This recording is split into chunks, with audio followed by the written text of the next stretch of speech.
Welcome to the Author to Authority podcast. I'm Kim Thompson Pinder, the extraordinary word ninja and host of the Author to Authority podcast. And today I have on the show Nick Shelton. And I'm excited because he's written a book that you would never expect. It's called An Introvert's Guide to World Domination. And when I heard that title, I'm like, I've got to have this person on the show. Now, obviously, if you've listened to the podcast for any length of time, you have figured out I am not an introvert in the least. Though I have learned the value of staying at home, quiet times to myself. But to be honest, I do that too long and I start to go batty. I love being around people.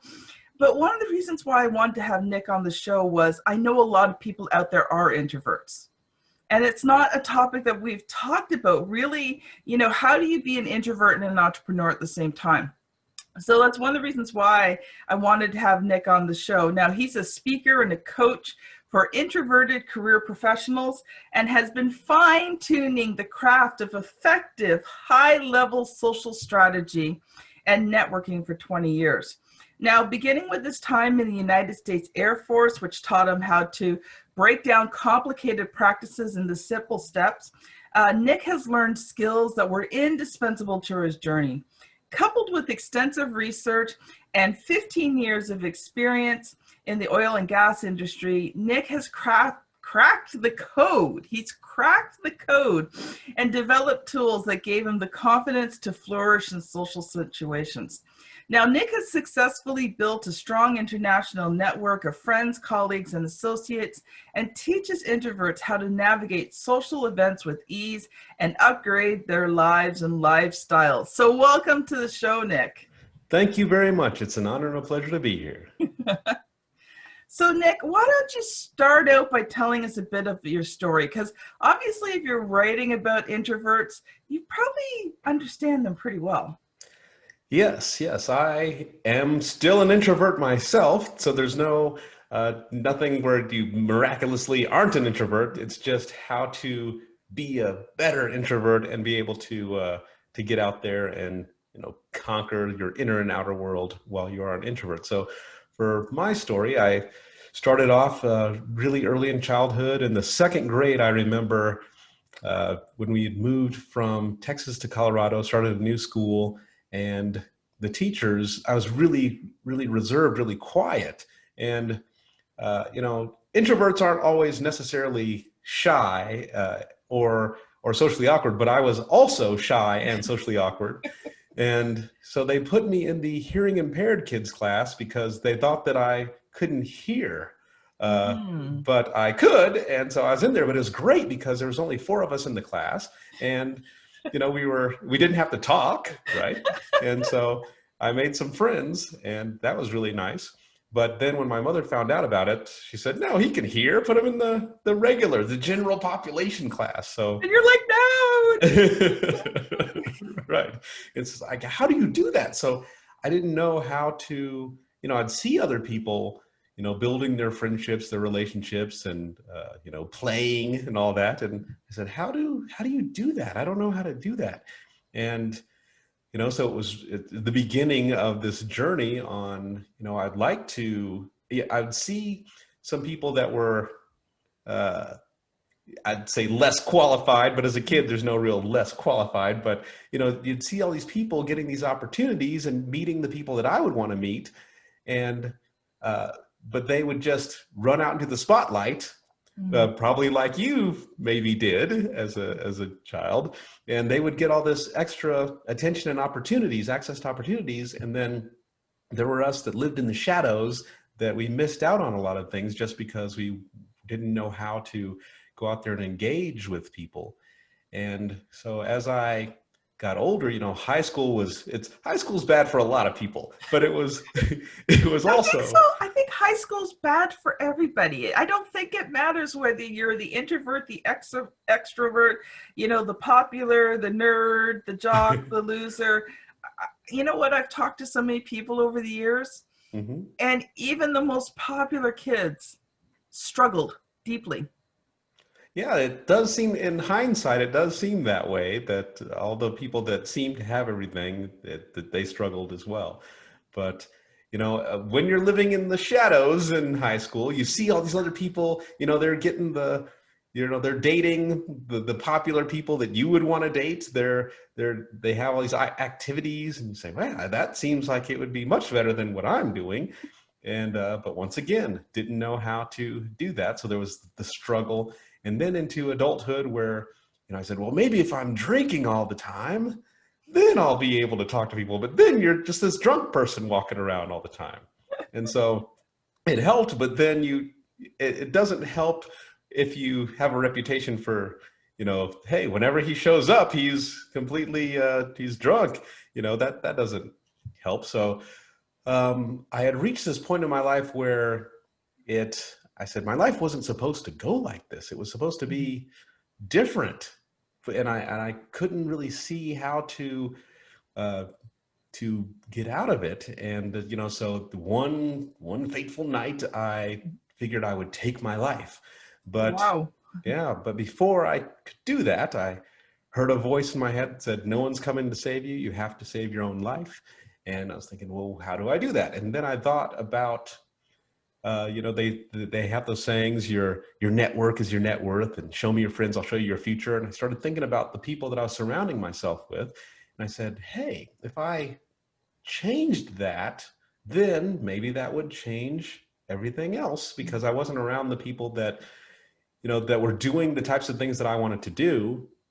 And so if I said, hey, if I surround myself with people that are really driven, that are accomplishing things, that are doing the things that I want to do, then some of their habits will rub off on me. And also some of their, maybe I might get a mentor or something like that. But then you say, okay, so how do I find these people? And if I find them, how do I get there? And if I get there, how do I connect with them? And then so I looked for resources on that, and it seems like there are some resources on networking, things like that, but those are for normal people. They're not for introverts. And then so I found that stuff wasn't working for me. I could see how it would work for a regular person, but not for me. So I said, okay, well, it looks like I'm going to have to try to figure this out myself. And so I started that journey on figuring it out, going out into the trenches, table for one, going to the restaurants and watching other people, not in a creepy way, but, nice, and observing social situations and seeing what was working for people and what wasn't. And then saying, well, how would I do this? How could I do what they're doing, but in a way that doesn't compromise my being an introvert? What's a way that I could do it? And then so I started taking notes and then experimenting and seeing what worked, and then doing more of what worked, less of what didn't, and then put together a little blueprint and, applied it. Everything that I show people how to do, I applied it to my own life first. And then when it worked, I would tell other people, hey, try this. Hey, try this. And then I did build a nice, strong network internationally of people, and I was able to do a lot of cool stuff. So then all these other people were coming to me saying, how do you do that? What did you do? And then so that really kicked off the journey. And for the book, so I was giving speeches about this, and then people would say, where can we find your book? And I'd say, oh, I don't have a book. And so I was like, I should probably have a book. So in that way also it would make it, the message, instead of it just being to the people that happen to be wherever I was speaking, it could be accessible to a lot more people and help people that really were driven. Like, there's the types of introverts that just say, I just want to sit here and on the computer, and I don't want to interact with people. But then there's a lot of other people that say, I would like to actually be able to have access to this whole other world, but I just don't know how. If there were some simple steps that would work with me and my personality, I would love to know about that. So I wanted that to be accessible. So I rolled out the book, and here we are. And it's been a lot of people, I've gotten a lot of great feedback on people saying, hey, thank you. These steps have actually worked for me. That is so cool. And, there's a couple things that I really like about your story is the fact that you made the decision to act. And instead of, feeling frustrated, you're like, okay, I've got to figure this out. And it kind of reminds me back when I was in my early teens. I was in Girl Guiding, and I Okay. got to help out like the Girl Guide troop. I was now higher up, and there was this little girl, and they called her autistic. She actually wasn't. She was just very introverted and very shy. Yes. And I was sort of the helper. I was a leader helper, but there was a lot of leaders in the group, so they needed to give me something to do. So they assigned me to work with this little girl because she just didn't know how to deal with social situations. And of course, the kids would make fun of her, and it was causing a lot of problems because they just didn't know. And I thought, well, you know what? I love kids. I deal with kids all the time. Even as a teenager, I loved working with kids. And so I just spent about 2 years with her as she went through, and I did things with her. Yes. I sat, I'd ask her questions, but not hard questions. Like I developed that relationship with her, and I just slowly encouraged her to come out of her shell. And about 5 or 6, no, maybe probably about 7 years later, she's now a teenager, and I'm in my late teens, early 20s. And I was working in a pharmacy, and her mother walked in, and you would never know this child was an introvert. She was one of the most popular kids in school. She was stylish. She just needed someone to show her, Right.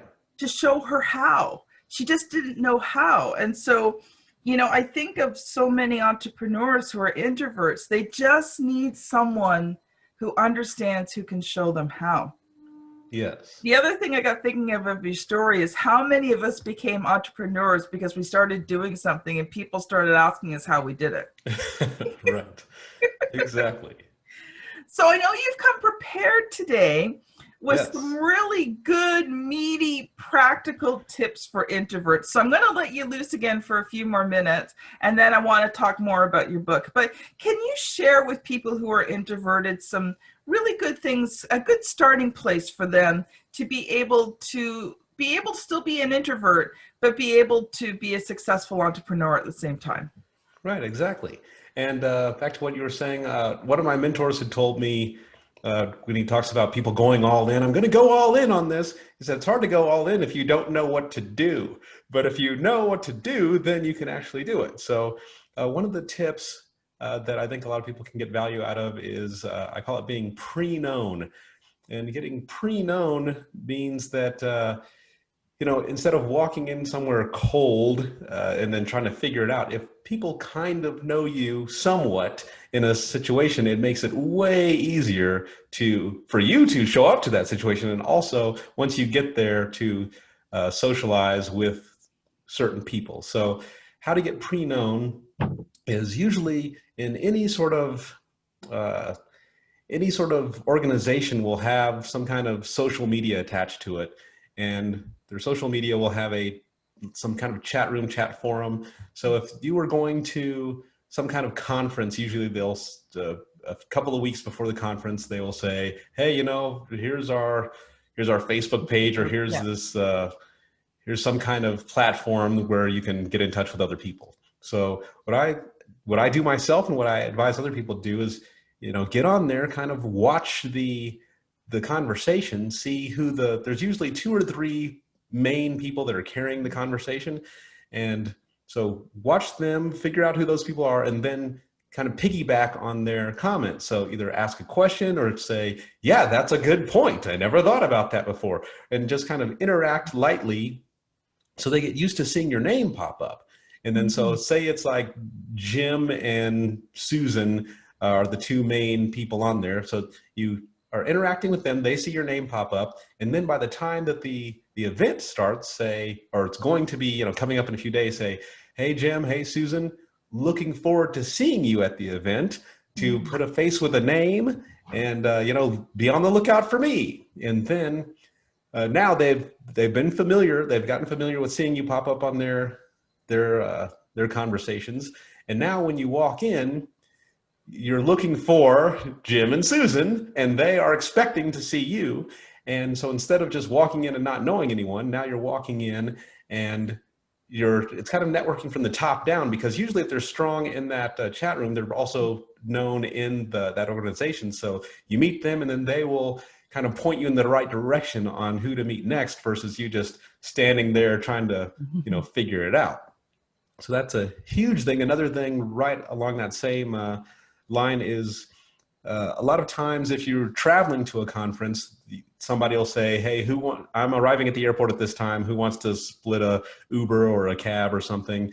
And if you do that, it's hard to do that. Normally you'll say, no, I don't want to do that. But if you do that, then you meet this one person on this, you're out of the event. So it's just you two, or maybe there might be three of you, and you get to know them in this setting that's a really lowered your guard setting. And you have this ally when you enter the event. Also, in going to a pub or something for some French fries or something like that the night before the event, you can say, hey, I'm going to be here. Usually somebody says that I'm going to be at this place. If anyone wants to meet me for a drink or some fries or something, show up. You should show up, and then you can meet, 2, 3, 4, 5 people in this more intimate setting. And then the next day you already know people going in. So that's one tip. Do we have time for another? Oh yeah, but we got to stop here for just a second, because I mean, you've hit the nail on the head, but not even just for introverts. Right. Yeah. Anyone can use those tips. Like, I'm thinking, wow, that's really cool. I'm an extrovert, but man, I could really use that idea, because I, as an extrovert, I go to a lot of events. Obviously not this year, but in the past, well, actually this is going to be shown in January. So in 2020, I did not get to go to a lot of live events. It was all Zoom, but what you said got me thinking, because so many times I go to events and I don't know anybody. Right. Now, it's not usually too big of a deal for me, because I just go start talking to people, but and I'm really good at it. But even as an extrovert, you're teaching people how to set the stage to attend a successful conference. Yes. And I think that's incredible for whether you're introvert or extrovert. But you've got more tips. I'm going to stop here so you can share some more, because that was gold. Thank you. And then, so one of the things that people have been asking me lately is on their Zoom conferences, they say, so if I'm on a Zoom conference and there's somebody on there that I want to, follow up with, what do I do? And, at the very beginning of, this year, I was thinking I had limited experience on Zoom conferences, but now I've had a lot of them. And so what I have been doing with a lot of success is, when somebody pops up on there that I want to follow up with and know more about, I will send them in the chat feature, just a direct chat with them, my LinkedIn link. And I just say, hey, here's my LinkedIn. Are you on LinkedIn? I would like to continue talking with you after this. And then usually they will say, oh yes, and either they'll send me their link as well, or they'll just they'll click on mine and then do the invite or whatever, and then we continue talking, following up through LinkedIn after that. And that's really helped me get a lot of relationships that way. And then if people aren't on there, then usually I'll say, here's my email, can I get your email? And then I'll just send them a short intro message and what it is why I wanted to reach out to them, what was interesting, why I wanted to connect, and why I thought that it'd be in their interest and in my interest to continue talking. And so that's one thing that I've successfully been able to use. And then also, so let's stop there again for just one more minute. Sure. Because I think sometimes people kind of get overwhelmed, right? Like, what do you write? And I think just keep it simple, right? Just keep it, like when you're talking in person, you're getting to know someone in person. How are you? It's okay to have simple conversations on social media. They don't have to be these deep conversations. It can be simple as asking, a question. And one thing I found too was really good is, if you go through the person's social media and you find their interests. Yes. And if there's something that you're interested in, right? Absolutely. You can start a conversation around what you're interested in. It doesn't have to be about business. It can just, you just have to start the relationship, you know. Right. So you might notice that this person, you know, loves, like, probably not on LinkedIn, but if you go scope them out on Facebook, you see they love this football team. Well, you love the same football team. Right. And you could say, you know, you could just be honest. Listen, I was also checking you out on Facebook. I noticed that you love the Rams or whatever. I don't know much about football. Right. Right. But then that opens up doors just to have simple conversations. Right, exactly. And yeah, I've told a lot of people it doesn't have to be, about business. It most of the time with me, it's about interests, like you had mentioned. So if I see, a kayak or something like that, I say, "Oh, kayak! I noticed that you have a kayak there. I like kayaking. Let's talk about that." And then, later on, we might talk about business. We might never talk about business. We might just form the relationship just on common interests. But yes, it doesn't have to be a complicated. You don't have to write a paragraph. I would just say, I found that you were really interesting, or maybe I saw they had a cool background in their Zoom call. And I say, wow, you have a really fascinating living room there with some, a bunch of Star Wars stuff. I thought that was really interesting. I would like to talk to you more about that. And that could be it. It could just be one or two sentences. And usually they say, okay. I don't remember anyone saying, no, you cannot talk to me anymore. So Do you think it's good too for introverts to kind of make up lists of questions? Like, they don't have to have extensive lists, but maybe just something that they can refer to when they're feeling a little bit stumped. right. Yeah, I think that it is good for some people because, like, what I try to tell people to do is just observe and then ask questions about something you observe. But then some people are less. Their observation skills in the heat of the battle aren't necessarily that quick. So they say, I don't know what I'm observing. What do I talk about that's not going to be awkward? So for those people, I would say, yes, it could be good to have just a list of questions. Maybe not, it doesn't have to be 20 questions, but it could be maybe 3 main questions that you can just start off for your intro. And then that can open up the gates to, the follow-ups. But yeah, if they feel that they need that, then, use the same 3 questions every time, and they should be good. Okay, so we've got a few minutes left. Do you have one more tip before we start talking about your book? One more tip, yes. Okay, awesome. So a really important thing is the follow-up and maintaining relationships. And most people, no matter introvert, extrovert, whatever, most people are horrible at maintaining relationships. So what I like to, so first, as soon as you're done with any social interaction, if it's important to you, you should follow up with that person just so that kind of cements you in their minds. But for the maintaining relationships, what I do, and it doesn't take a lot of time, it does take some time, but I would say every 3 months, so quarterly, I go through my phone contacts list and my email contacts list, and both business and personal, and I make a separate list of anyone who I haven't talked to in the past 3 months that I should have talked to in the past 3 months. And then I set aside a week and I just start going through, chipping away at that list daily. And so some people might require a phone call. Some people I will do a video with my phone. I'll just do a video so that way they can see me and they can hear me. And I say, hey, it's been a few months, just checking on you. How'd the knee surgery go? How's your new baby? What's going on at the bank? And just catch up with them. And so that puts me, to the top of their mind.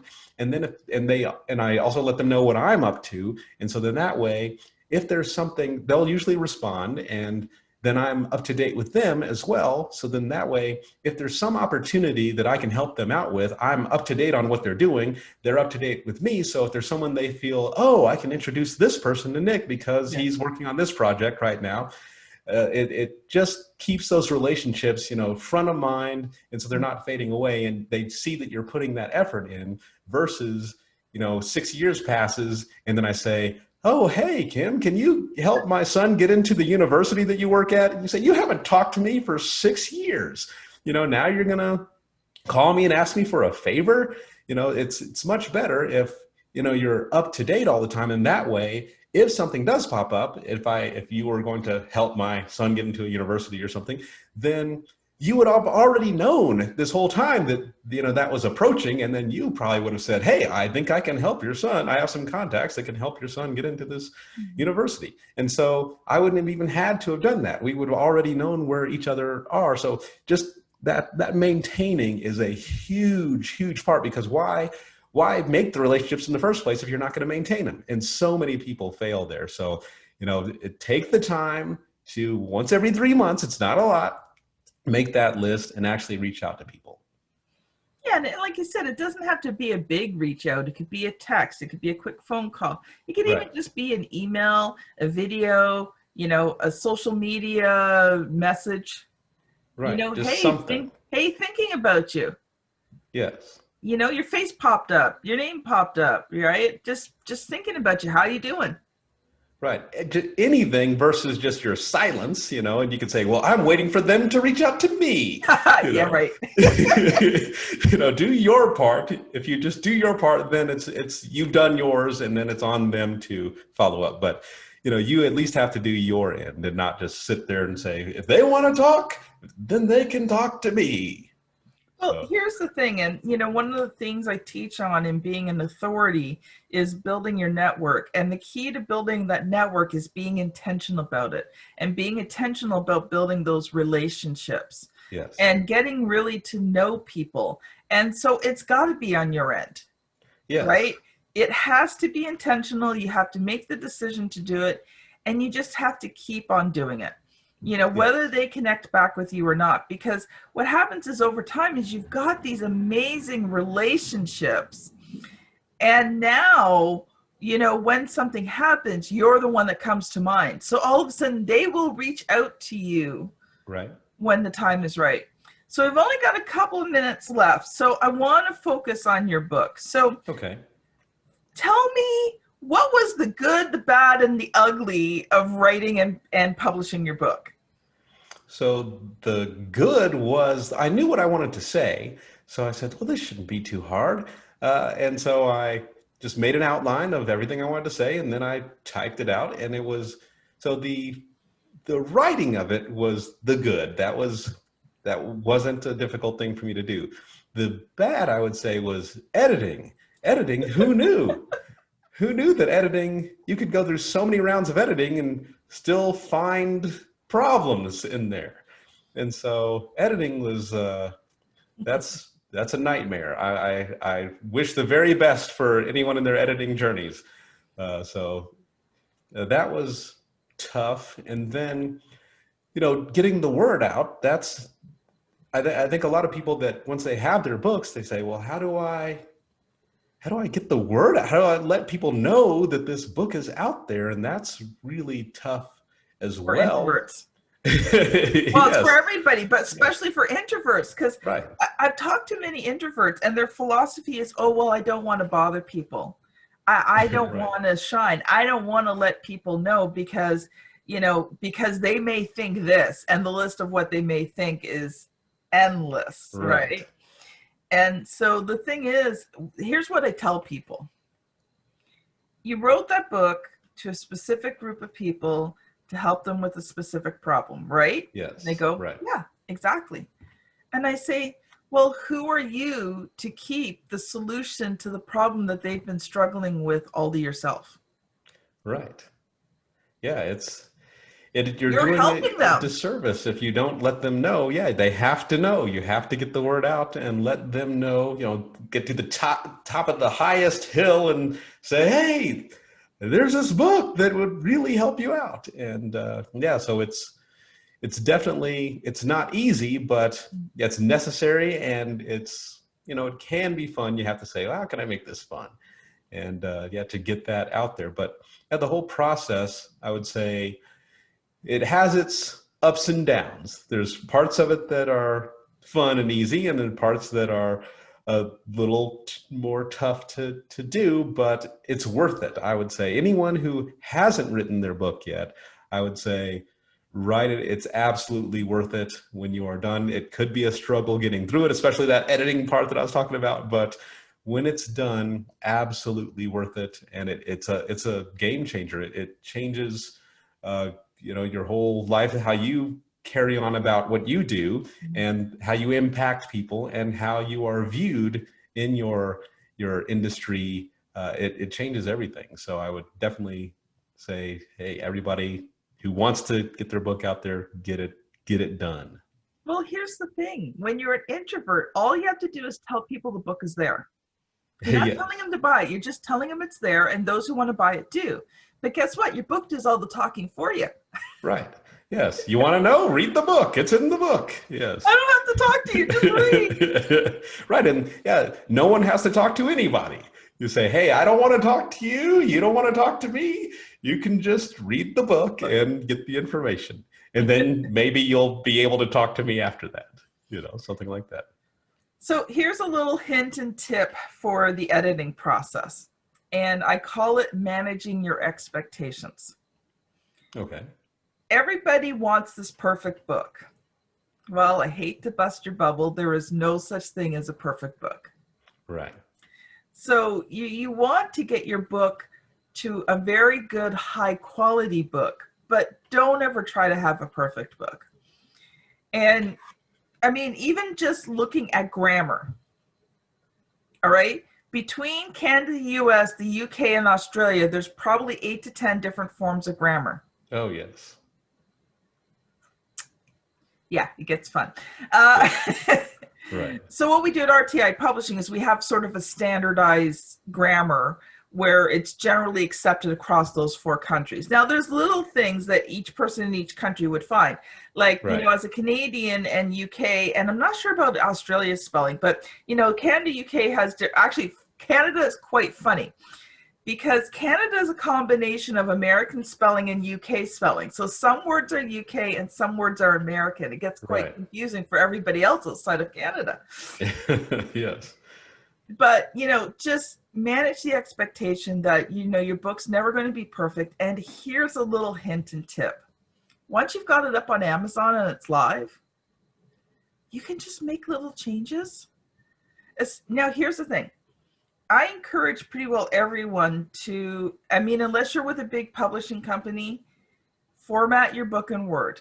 I know there's lots of really great software out there, but here's the benefit about formatting your book in Word. It's so easy to fix things. If it's in Word and you've already got it properly formatted, and you can save it to a PDF from Word because your print book has to be in PDF, right? But you can go into Word, make all the little changes you need to make, resave it as a PDF, upload it. Your book still stays live while it changes, and within 24 hours, the changes are made. So, sometimes it's just get that book published. You can make all the little changes later. And if it's formatted in Word, you can actually do it yourself. As long as you don't go playing around with the formatting, then you're paying someone to fix it. But if you're just going in correcting a few little words here and there, you can actually go in, make some corrections, and re-upload it. So that's sort of an expert hint tip that I'm sharing out today. Yeah, that's a very good tip. So Nick, how can people find your book and find you? So they can go to my website, which is connectedintrovert.com, and that has everything that I offer. I have video courses, some coaching on there, and the link to the book. Or if they just want to go straight to Amazon or Barnes and Noble, they can find the book there, and it's An Introvert's Guide to World Domination. And nice and easy, and yeah, it'll give you the steps to definitely be able to build those networks and really excel in social situations without having to become an extrovert in order to do so. And so connectedintrovert.com or Amazon or Barnes & Noble for the book. Well, thank you so much. This has been an incredible interview, and I hope everyone, whether you're an introvert or an extrovert, has seen the value of Nick's knowledge. And I recommend get his book, go to his website, scope him out on social media, and connect with him. So this has been Nick Shelton and Kim Thompson-Pinder on the Author to Authority podcast. Thank you so much for listening, and we will see you on the very next episode. Bye now.